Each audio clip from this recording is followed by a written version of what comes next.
Hello po! Ito po muli si Nanet ng Net Cooking. Ngayong araw pong ito ay magluluto po tayo ng adobong pusit. At ito po yung mga kakailanganin natin sa ating pagluluto. Meron po tayo ditong pusit or squid. About 5 pieces na pusit ito kasi medyo malalaki yung nabili ko. Then meron din po tayo ditong onions, tomatoes, then yung ink ng pusit or tinta na nakuha ko. Then soy sauce, vinegar, salt and pepper, long green chilies, then garlic. Gagamit ako ng medyo maraming garlic dito kasi adobo, yan ang magdadala ng lasa ng adobong pusit natin. At gagamit din po tayo dito siyempre ng cooking oil, then water. Okay, mag-i-start na po tayo ngayon sa ating pagluluto. Then ngayon po ang first step na gagawin natin sa pagluluto natin ng adobong pusit. Meron tayo ditong cooking pan, lalagyan natin ng 1 tablespoon of cooking oil. Then dito igigisa po natin yung ating mga ingredients. Okay, hintayin lang natin uminit itong cooking oil at isusunod natin ang garlic. Then mainit na itong ating cooking oil, so lalagay na natin yung garlic.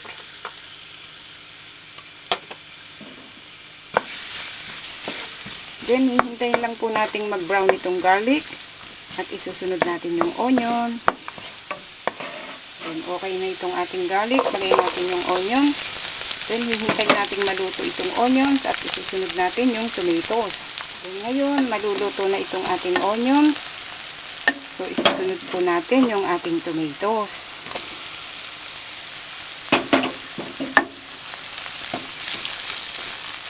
Lulutuin lang natin ng konti itong tomatoes at ilalagay na natin yung ating pusit or squid. So ngayon, lalagay na po natin itong ating squid or pusit. Okay.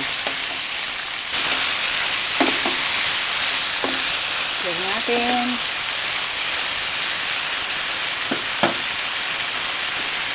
Then, lagyan po natin ng salt and pepper.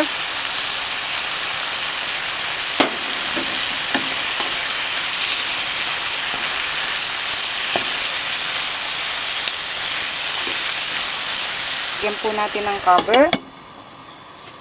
Pabayaan lang nating mag-simmer siya. Sandali. Then, after simmering for few seconds, alisin natin yung cover. Then, ilagay po natin itong ink. Ink o yung tinta ng pusit. Stir. Then, dito, ilalagay po natin yung ating vinegar. Yung soy sauce.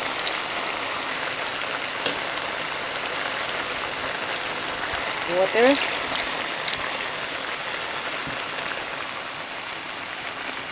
Lagyan po ulit natin ng cover. Then ngayon, pababayaan na natin na maluto na yung ating pusit.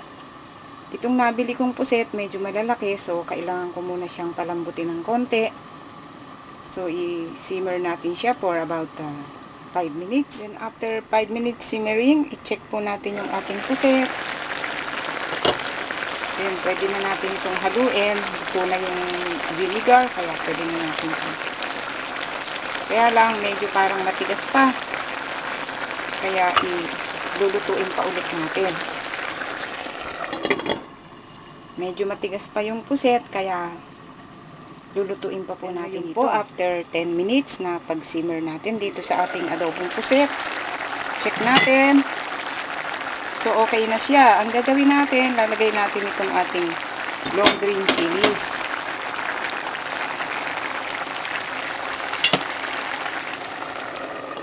Lagyan po natin ulit ng cover. Turn off na po natin ang heat. Then ngayon, pwede na po natin itong iserve at kainin.